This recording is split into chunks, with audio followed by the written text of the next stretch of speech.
Assalamualaikum warahmatullahi wabarakatuh. Semoga Allah senantiasa merahmati kita semua. Amin, amin, ya robbal alamin. Kali ini saya akan membacakan kisah karomah Kiai Asad yang bisa memecah badan hingga mengetahui turunnya hujan.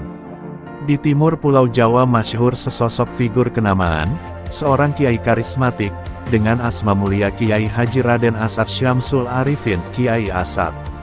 Ya, nama besar kiai yang wafat tahun 1990 itu banyak hal yang melatar belakangi, diantaranya adalah anugerah karomah yang melekat pada jiwa mulianya. Ihwal karomah pada seorang Kiai Asad, bagi sejumlah orang mungkin tak asing dengan kelebihan-kelebihan luar biasa, yang tak sama layaknya insan pada umumnya. Banyak orang, santri, bahkan beberapa kiai menutur, bercerita, perihal fenomena yang bisa dikatakan langka, namun fakta pada pengasuh kedua pondok pesantren Salafiyah Syafi'iyah Sukorejo itu. Kisah yang dirasakan Masud, misalnya, konon, santri yang biasa bertugas melayani keperluan Kiai Asad itu dibuat takjub secara berulang kali, saat mengetahui kelebihan pada sosok mediator berdirinya NU itu. Suatu ketika, Masud diajak Kiai untuk melihat pekerja yang tengah membangun gedung madrasah di sebelah barat kantor asrama. Kiai Asad yang termasuk tipikal kiai perokok, melihat kantong bajunya sudah kosong dari sebiji rokok pun, beliau langsung menyuruh Masud di sampingnya, untuk mengambilkan sebungkus rokok yang bertempat tepat di atas pintu kamar beliau. Mendengar titah itu, dengan sigap nan cepat Masud berlari menuju dalam, tepatnya menuju kamar pribadi Kiai, tempat penyimpanan rokok Kiai tadi.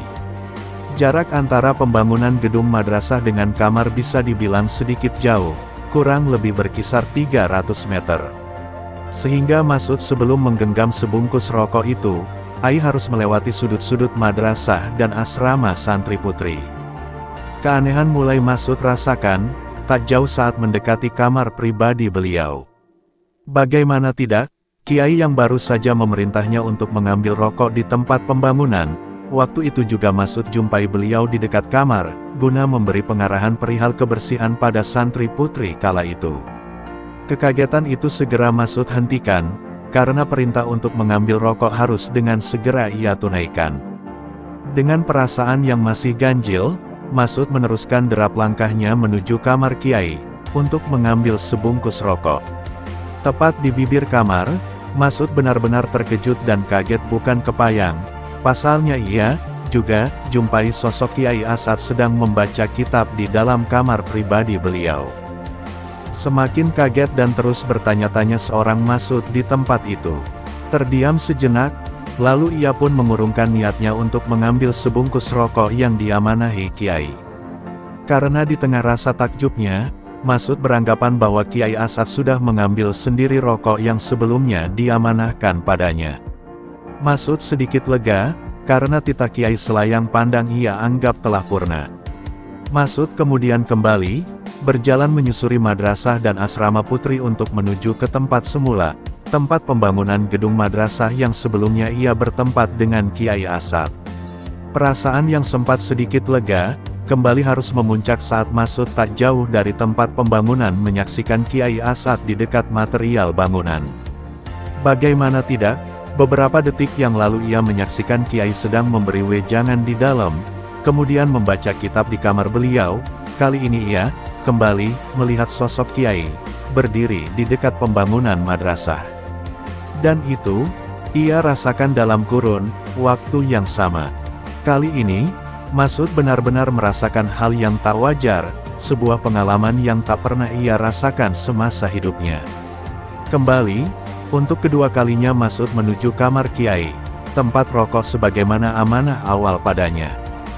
Beberapa depah di kamar beliau, kali ini seorang Masud tak tahu ingin mengungkapkan apa, ketakjuban yang sungguh besar ia rasakan pada sosok mulia Kiai Asad.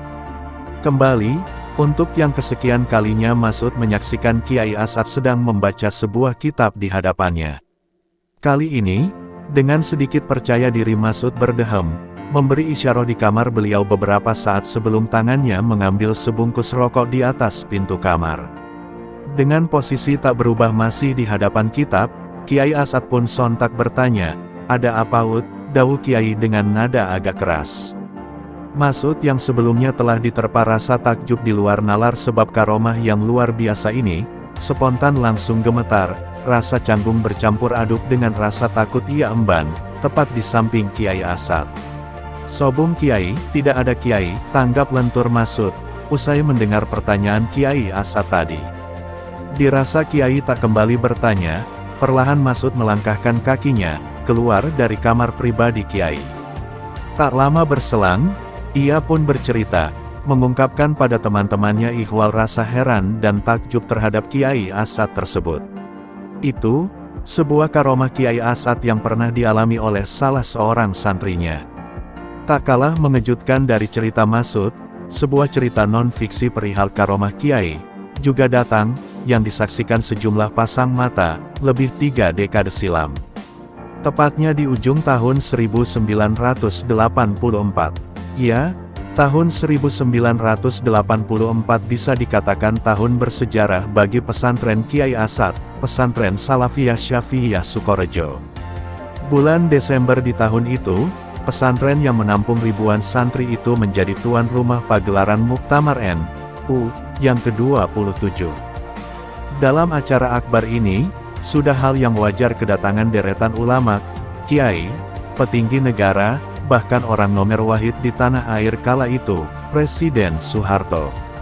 Desas-dedus ikhwal kedatangan presiden kedua itu usai sampai ke pesantren Sukorejo, para pengurus dan segenap panitia waktu itu, tentu kian bergegas dengan berbagai persiapan matang, guna menyambut deretan undangan.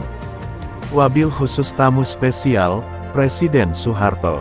Persiapan dari segala sektor pun dengan cepat dilakukan, salah satunya dengan merapikan dan menyiram sepetak lapangan sodung sebuah tanah lapang yang tak jauh dari pesantren Sukorejo, guna menyambut pendaratan helikopter rombongan Presiden Soeharto yang akan menghadiri momentum prestisius 5 tahun itu. Nah, pada baris cerita ini, karomah Kiai Asad mulai hampir terasa oleh deretan pasang mata, sejumlah orang yang ikut andil untuk merapikan dan menyiram lapangan. Kiai yang mengetahui beberapa petugas dan simpatisan tengah menyiram lapangan, dengan cepat langsung mendekati petugas, dan beliau berdauh, "Pakai uang siapa menyiram lapangan seluas ini? Kalau pemerintah banyak uang, lebih baik untuk memperbaiki jalan di utara sana," tanya beliau, sembari tangan mulianya menunjuk ke arah utara. "Percuma saja kalian menyirami lapangan ini. Toh, sebentar lagi akan turun hujan. Lagi pula Pak Harto tidak akan mendarat di sini," sambung Kiai, guna memberitahu petugas yang telah terlanjur membasahi sebagian lapangan, dengan sebuah trus tangki air.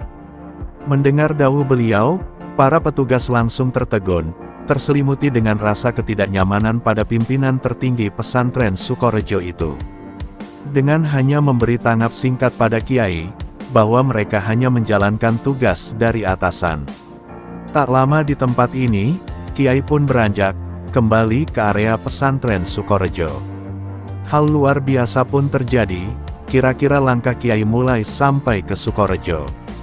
Para petugas dan segenap simpatisan, pun masyarakat yang hadir kala itu dibuat kaget dan takjub bukan main.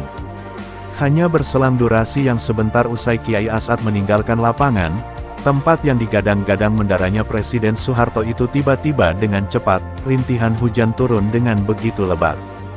Dengan serentak para petugas dan sejumlah warga yang hadir langsung berhamburan, mencari tempat teduh meninggalkan sebilah lapangan. Fenomena unik ini bagi publik kian berkesan tinggi, karena kala itu daerah Sukorejo dan sekitar dalam cuaca retik matahari yang menyala-nyala. Lebih luar biasanya lagi, bias air hujan hanya membasahi area lapangan, dan helikopter rombongan presiden tak jadi mendarat di tempat ini. Dan sekali lagi, itu semua sama, layaknya Kiai Asad mendawuhkan sebelumnya. Sumber cerita, buku riwayat hidup dan perjuangan Kiai Asad.